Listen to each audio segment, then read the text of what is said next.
Hello, everybody. Welcome back to Math 1342. Let's look at Chapter 5, Section 1, homework assignments. Number 1. Let's look what it says. Let me focus this. There. All right. The table to the right lists probabilities for the corresponding number of girls in 3 births. What is the random variable? What are its possible values? And what are its values numerical? Okay, so here's the number of girls, the x values. Those are the x values. So let's see what we have here. The random variable is x. True. That's what we're dealing with. No, that's a probability. That's not a variable. Random variable is x. So we're looking at either A or C. Random variable, which is the number of girls in 3 births. Which is number of girls in 3. Okay, so that's good. The probability value of x are 0, 1, 2, 3. Yeah, the probability of 0 is that. The probability, yeah, okay. The probability values of x, I would guess. The values of the random value x are numerical. Yes. Are not. So the answer is A. They are numerical.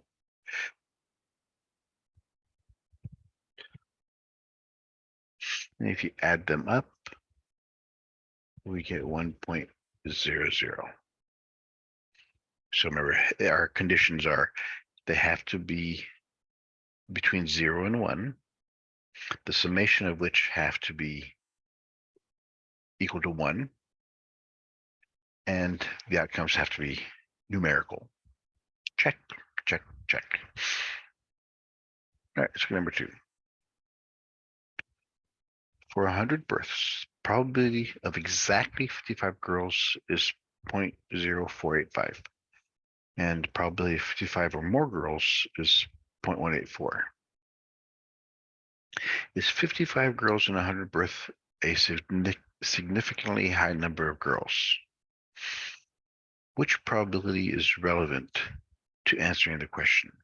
Consider the number of girls to be significantly high if the appropriate probability is 0.05 or less. All right, so let's look what we have here.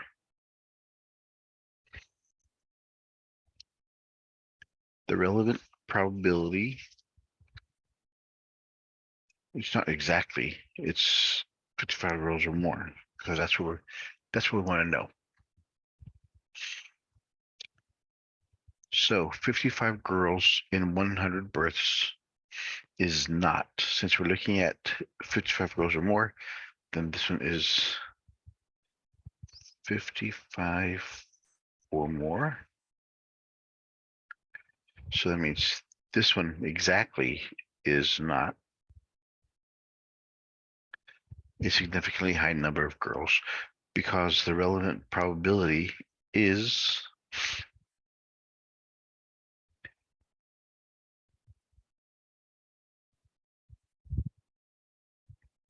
1.4. It's greater than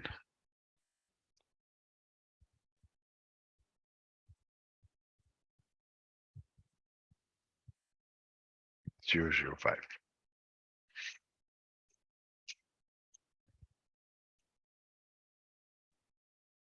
That's one down. All right, number 3.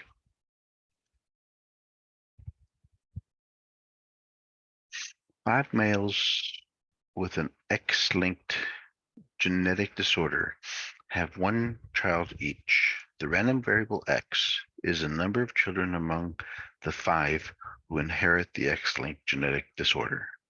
Determine whether a probability distribution is given. Okay, let's look at this. So are these numeric? Yes. Are these between 0 and 1? Yes. If we add those, what do we get? So, okay, for that, I went ahead and did the calculations. So if we look at the data set, it equals 1.0.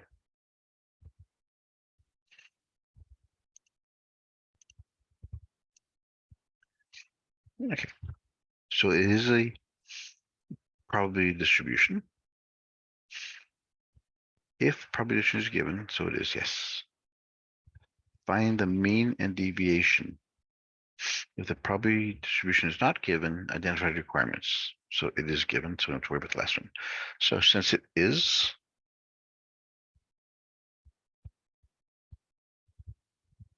yes, the table shows a probability distribution, so yes, we prove that. Because if we add up all these, we get 1.000.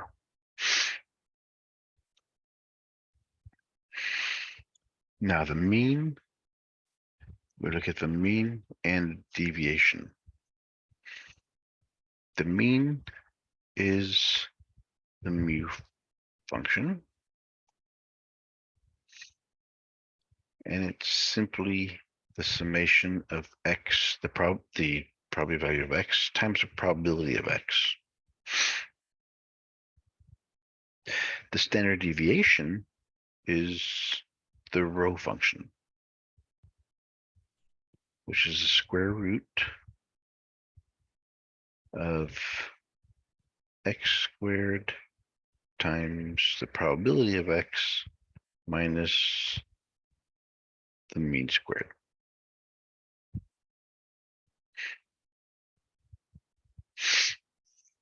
Right, so let's look at those in the chart.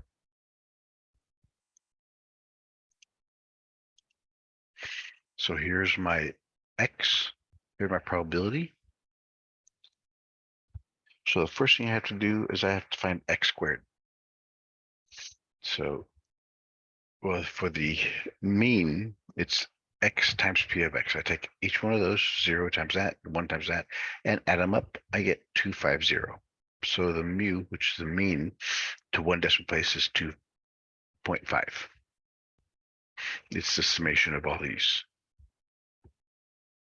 So if I take this one and multiply by x, I get the x squared p of x, which I need that for the first part. I don't really need this part. Yes, I do. But if you notice that both of those are the same, yeah, I was just checking those numbers.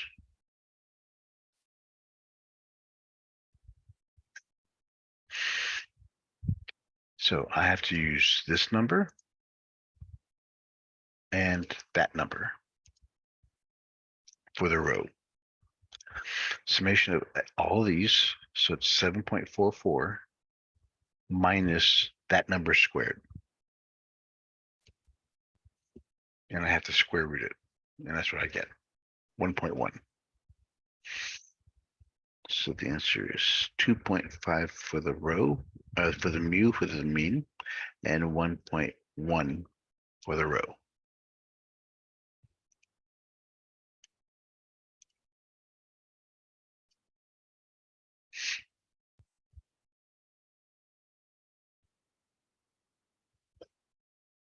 Okay, just looking for the same thing here.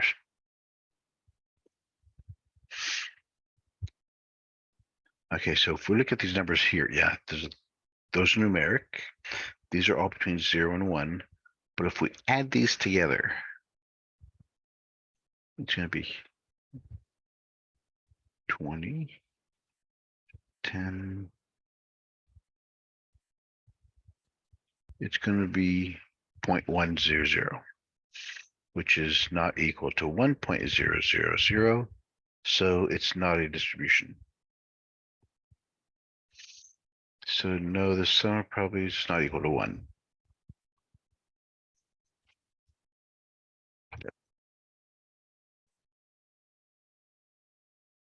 So since it's not equal to 1, I can't do anything. You should only do the calculations if the sum of all your probabilities is equal to 1.0.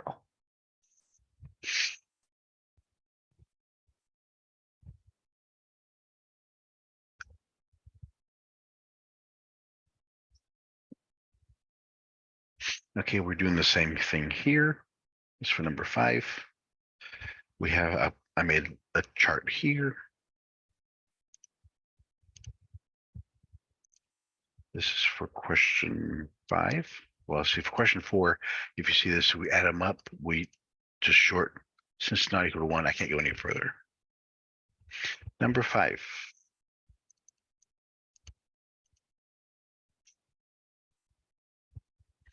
So since I'm looking for these, I have x times probability of x times p of x. That is my mu value. I want it to 1 decimal place, so it's 4.0. So the mu is 4.0. So I take this column times this column. So 0 times 0 is x. The reason I do this because x times x is x squared times p of x. So 1 times 0.035 is 0.05. 2 times that is that. So add up all of these, I get 18.63. I take this number minus that number squared and square root it. So I take that number minus the other number squared. So you see, I'm referencing the mean, which is the x squared, the I squared, and this number. And I take the square root of it, I get 1.4.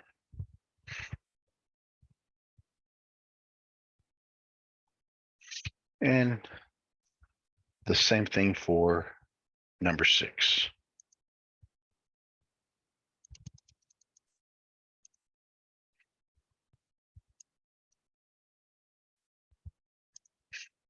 This is from the chart. I add them up, I get 1.0. So it is a distribution. So I can go further, but these are all between 0 and 1. Those are all numeric. And if I add them up, I get 1.0.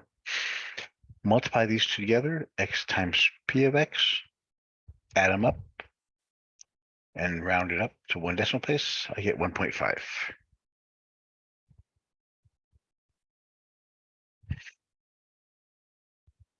Now for the standard deviation, I take this column times this column, I get that. So 0 times 0 is that. 1 times 3.363 is that. 2 times 588. I take all these numbers, add them up. I take this number minus this number squared.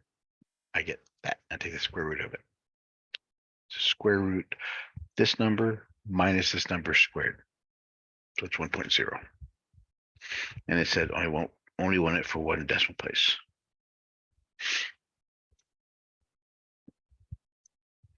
Because that's what the question was looking for. Number 6. Again, here's all the data I put in there. Don't worry about it. I'm going to send you all the spreadsheets also, so that's not a big deal.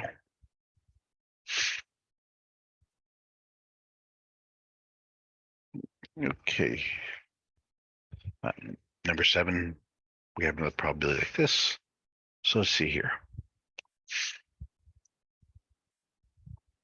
It says the company table describes the random variable X, the number of adults in a group of 5 who reported sleepwalking. Complete the parts A through D below.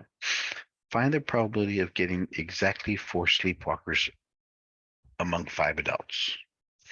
So exactly 4 sleepwalkers is 0.031. 0.031. The next one, find the probability of determining whether 4 is, find the probability of getting 4 or more sleepwalkers out of 5. So 4 or more, so it's only these 2. So I take 0.031 and that one, 0.005, add those together, 0.036. Just add up all the individual probabilities, satisfying 4 or more.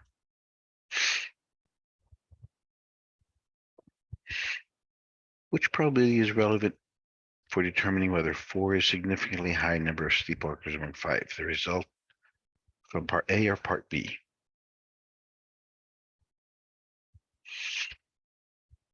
Since the probability of getting 4 or more sleepwalkers is the probability of a given or more extreme result, the result of part B is irrelevant. Probability of getting, so far sounds pretty good. Since the probability of getting 5, that's not what we're looking for, we're looking for 4 sleepwalkers. The probability of getting fewer than 4 sleepwalkers is, no, that's what we're looking at. We're looking for 4 or more. Probably exactly 4 in part A. No, we're looking for that one's gonna be more. It's just 4 or more to give us a better idea. Part D. Is 4 a significant high number of 4 sleepwalkers among 5 adults? Why or why not? Use 0.05 as threshold for the significance. Okay, so remember 4 is 0.031, so it is less than 0.05.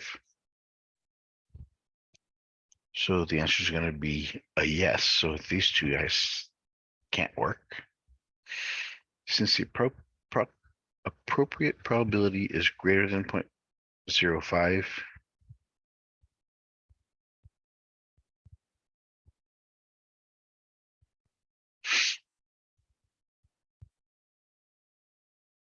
is it greater than? No. 0.03 is less than. So 0.031 is less than 0.005. 0.05 for me. So it's less than. Yeah, so it's less than. Not greater than. Number 8.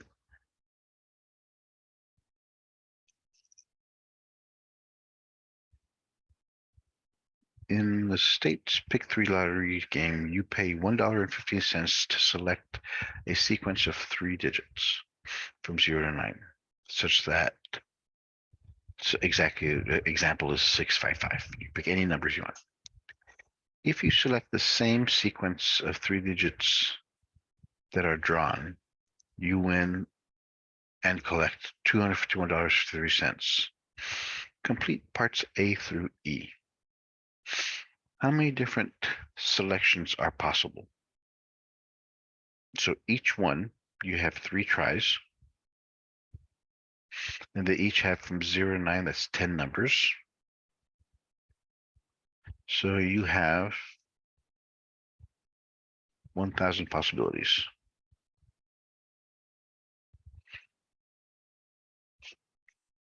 What's the probability of winning? In order to win, you have a chance of getting 1 out of those right. 1 out of all those are right, which multiply the top, which is 0.001.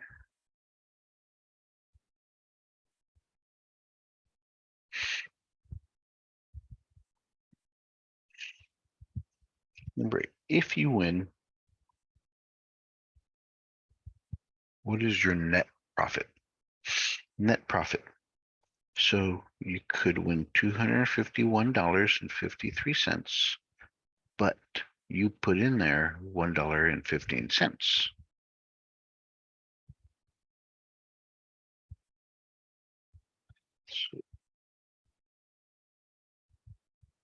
So that will be your net profit.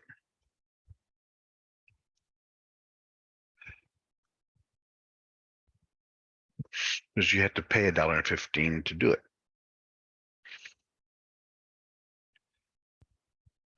Find the expected value and round to the nearest hundredths as needed. Okay. I have enough room. Well, yeah, I do.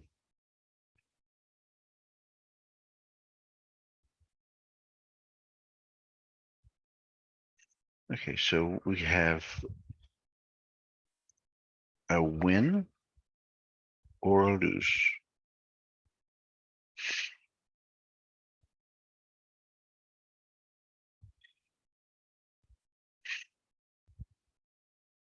So this is our X, and this is our probability of X. So if we win,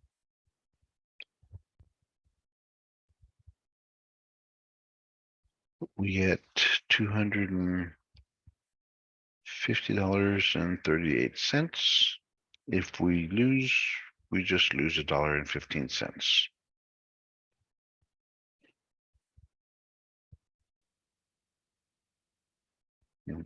So what's the probability of losing? Well, of winning, it's 0.001. That means the opposite of that, 1 minus that is 0.999.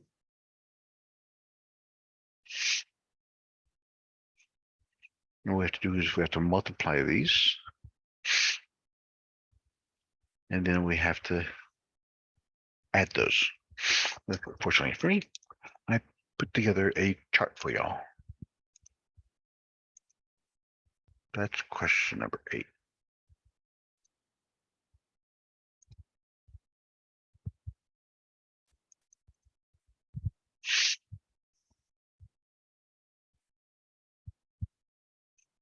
So here's your X and probability of X. To lose, you lose your, if you lose, you just lose your $1.15, 99.9. So if you win, you get the, I'm sorry, I put 250 in my, yes, that was the net. This is the gross. So you win that. Multiply these together. And if you add them to add these two lines together, I get negative 90. So your expected value is negative 0.90.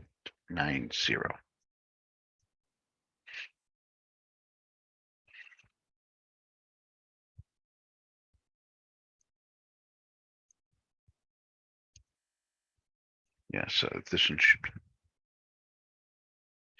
251.53. Yeah, because when you win, that's what you win. If you lose, you just lose your amount that you got. Okay, now let's look at the last one. If you bet $1.15 on a certain state's pick 4 game, the expected value is negative 0.9, which is the same as a pick 3. Which bet is better? The pick 3 or pick 4? Well, neither, they're the same.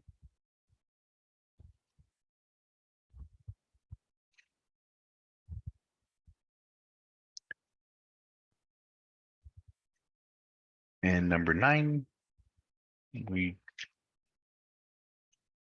there is a 0.9983 probability that a randomly selected 33-year-old male lives through the year. That's pretty morbid. Lives through the year. The life insurance company charges $187 for the ensuring that the male will live through the year.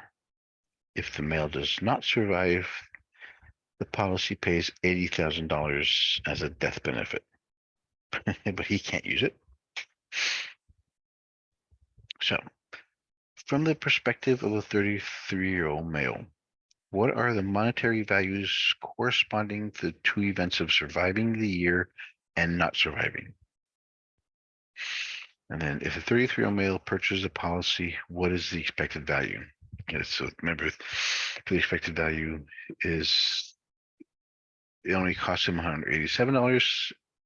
If he dies, it's negative 187. That's how much he pays. If he dies, it's 80. So if he lives, it's negative 187. If he dies, it's that. Can the insurance company make a profit? Okay, so let's look at the chart.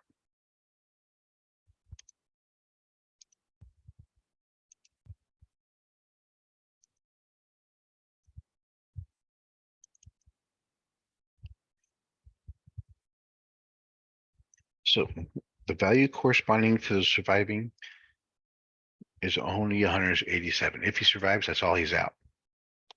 Now, if he doesn't survive, then he takes the 80,000 and minus the 187. So the net is 79,813.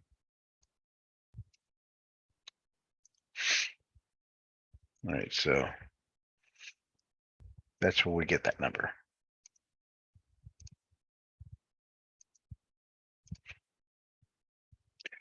Now, here's the chart. Here's the expected value. So if he lives, he's only out $187. And the chance of living through the year, that's what he gave in the question, is 0.9983. If he dies, he's only at that. And the chance, so we take this number, mine it from 1, we get that. Because if we add those together, we should get 1.0.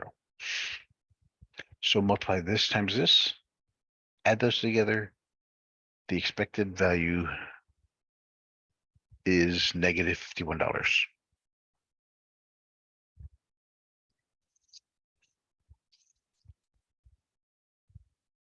All right, so we go back.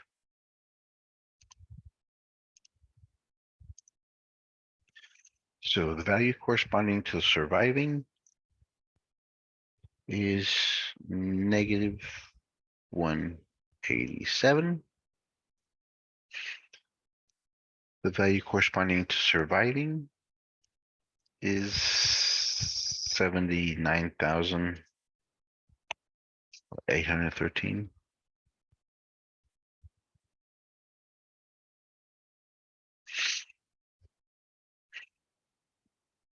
The expected value we saw from the chart is negative $51. Rounding their cents. Can the insurance company expect to make a profit from such a policy? Well, yeah, they're only out. Yes. Because the insurance company expects to make on the average profit of $51 each time. So they're not going to lose any money in the long run. All right. So that's it for that one. Good luck, everybody.